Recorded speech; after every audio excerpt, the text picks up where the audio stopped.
Samsung, a verdade por trás do império. Ele nasce pequeno, entre sacos de farinha e caixas de peixe seco, mas já carrega uma ambição que não cabe no balcão. Aos 28 anos, ele olha para a própria vida e decide que perder tempo não é uma opção.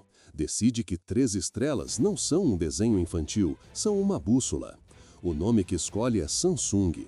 3 pontos de luz que em sua cultura significam algo grande e duradouro, algo que não se apaga com o vento nem com a guerra.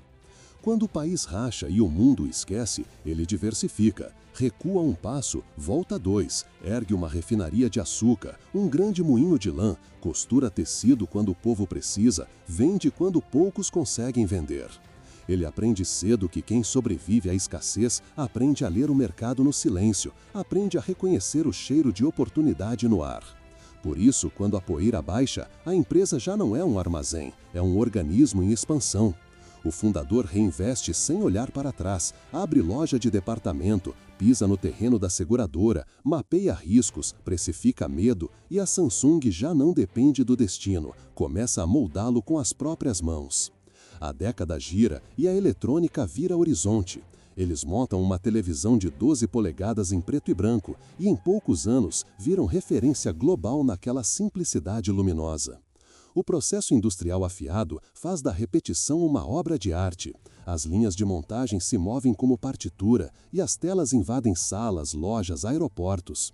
Vão para micro-ondas, ar-condicionado, computadores pessoais e descobrem um gargalo que ninguém esquece quando cresce rápido demais. Importavam demais, dependiam demais dos parafusos de outros. A resposta é embrionária e definitiva. Eles compram um fabricante de semicondutores, controlam o que pulsa dentro das máquinas, desenham o coração dos próprios produtos e, de quebra, vendem esse coração para o mundo. O paradoxo surge quando um rival californiano de bolso quadrado e vidro polido precisa de memória para seus telefones e compra os chips da empresa que jura enfrentar no mesmo mercado. O mundo percebe a simetria curiosa. Um império fatura como fornecedor do inimigo e os dois crescem como se um espelho alimentasse o outro. Enquanto isso, o país que tenta se reerguer conversa com seus gigantes em formação. Um governo que deseja correr precisa de pernas longas. A política decide escolher campeões e o mercado observa. Quando barreiras de importação se levantam, quando o crédito público se torna generoso, quando incentivos fiscais abrem corredores vazios, a Samsung não entra no jogo, ela passa a definir o tabuleiro. Em casa, ela se multiplica como uma família grande. Construção, estradas, portos, navios gigantes, arranha-céus no deserto, parques temáticos, hotéis, uma cidade corporativa que leva o sobrenome do clã. O Burj Khalifa ergue seu vidro sobre a areia e leva na assinatura a marca da indústria que aprendeu a contar o vento. O público, acostumado a ver a palavra Samsung em telas e telefones, descobre que a marca também está na ponte que atravessa o rio, no túnel que perfura a montanha, no hospital que opera o coração de alguém. O império se torna ecossistema e a palavra Chaebol deixa de ser um rótulo distante para virar o molde de um país que corre ao lado dele. Mas o poder não é uma fotografia, é um filme que nunca para. Toda expansão carrega uma pergunta que não cabe em slides. Onde termina a empresa e começa o Estado? Quando linhas de crédito públicas se curvam, quando regulações se moldam, quando decisões de gabinete protegem mercados, o resultado imediato é claro. Crescimento, empregos, orgulho nacional. O custo profundo é menos visível e, por isso, mais perigoso. Concentração, dependência, assimetria de competição. Pequenos negócios tentam correr na pista de um estádio que tem dono. Quem tenta competir com um conglomerado apoiado pela máquina pública não disputa um campeonato, disputa a própria sobrevivência. A cadeira da liderança vira símbolo e escudo. O fundador envelhece, a sucessão prepara o herdeiro, o sobrenome continua e a empresa permanece. No país, repete-se um ritual que muitos reconhecem. Quando se escorrega no gelo da corrupção, o gelo cede sob alguns e aguenta firme sobre outros. Indiciamentos, escândalos, perdões presidenciais, absolvições que parecem carimbo de rotina. O recado público que atravessa ruas e corredores é sempre ambíguo. Há gênios inegáveis na mesa do conselho, há engenheiros brilhantes nos laboratórios, há trabalhadores honestos nos turnos noturnos. E há a sensação incômoda de que o poder, uma vez elevado demais, para de responder ao mesmo conjunto de regras. O roteiro dessa grande empresa é tecido com fibra dupla. De um lado, a inovação que acende telas, dobra vidros, liga cidades e abastece cadeias produtivas no mundo inteiro.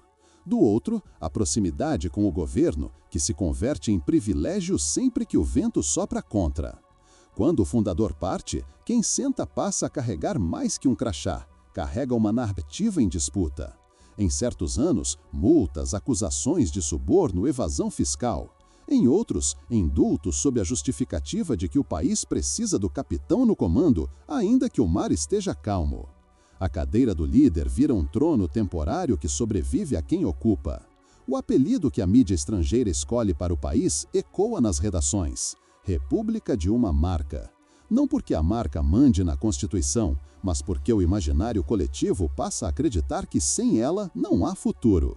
A fronteira entre orgulho e dependência fica tão fina quanto o vidro de uma tela. Há, porém, momentos em que o império precisa encarar a física e o tempo sem atalhos políticos. Qualidade e segurança ignoram lobby. Em 2016, uma imagem corre o planeta como labareda curta que deixa marcas longas. Quartos cheios de fumaça, celulares em chamas, a sigla que vira sinônimo de risco, Note 7.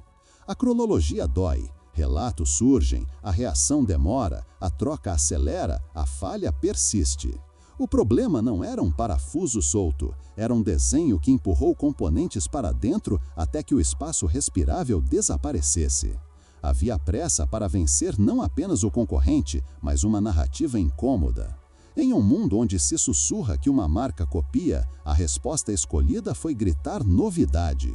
O preço de gritar com pressa foi alto. Bilhões em perdas diretas, danos de reputação, decisões ruins em cadeia que tentaram silenciar paródias na internet e amplificaram o ruído que pretendiam abafar. No fim, o laboratório teve de substituir o slogan pela autópsia minuciosa do produto, reescrever processo, calendarizar humildade e recomeçar. A força de um grupo assim, no entanto, não reside apenas no brilho das vitrines, reside na capacidade de aprender quando sangra. Eles não pararam, ajustaram seu ritual de testes, expandiram portfólio, ousaram dobrar telas em linhas que pareciam saídas de ficção científica, continuaram vendendo chips para quem um dia os processou em tribunais de patentes e seguiram erguendo obras que redesenham horizontes urbanos. Porque um império não é indestrutível, mas pode ser incrivelmente resiliente quando aceita olhar para dentro. A pergunta que interessa ao investidor, ao gestor e ao cidadão é outra. Que tipo de resiliência um país quer construir quando escolhe amarrar sua sorte a de um conglomerado específico? A Coreia do Sul é uma aula viva de estratégia nacional, inovação e riscos de concentração. Se um único grupo chega a representar uma fatia imensa do PIB, o risco sistêmico deixa de ser tese acadêmica, vira política pública. A cadeira do líder, no centro desse palco, volta a gerar. Ele observa o mapa. Sabe que o próprio país pensa nele quando discute empregos, exportações, tecnologia, soft power. Sabe que quando investe em hospitais, universidades, fundação filantrópica, também constrói reputação além do balanço.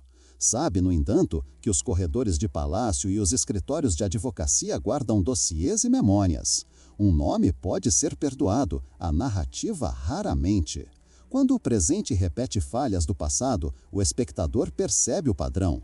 O mesmo circuito de acusações e absolvições, o mesmo roteiro de crise que encerra como se nada tivesse acontecido, a mesma mensagem de que os gigantes jogam um esporte diferente. É nessa fresta que a confiança pública escorre, e é nessa fresta que um documentário de negócios precisa entrar, não para acusar, mas para desenhar com clareza as engrenagens de poder, governo e mercado. Ele aprende com a própria história que a diversificação o salvou no início. Mas há uma diversificação mais difícil que não se faz com fábricas. Diversificar fontes de legitimidade. A legitimidade que vem do produto superior, do processo robusto, da ética replicável. Essa não se compra com incentivos, não se obtém com perdões, não se decreta por propaganda. Essa se conquista no silêncio medido do controle de qualidade. Nos relatórios que pedem mais tempo quando o cronograma aperta. Nas reuniões em que alguém tem coragem de dizer que uma bateria comprimida vira granada com relógio. A legitimidade que não precisa de muletas para atravessar tempestades. Quando ela se instala, o país respira melhor. Se a empresa tropeça, o cidadão não sufoca junto. Nesta altura, o espectador que acompanha a jornada não precisa de sermão. Precisa de uma lente. O quadro completo mostra um império industrial que constrói cidades, move cadeias globais, cria tecnologia de ponta e, ao mesmo tempo, forja uma sombra comprida com suas alianças políticas.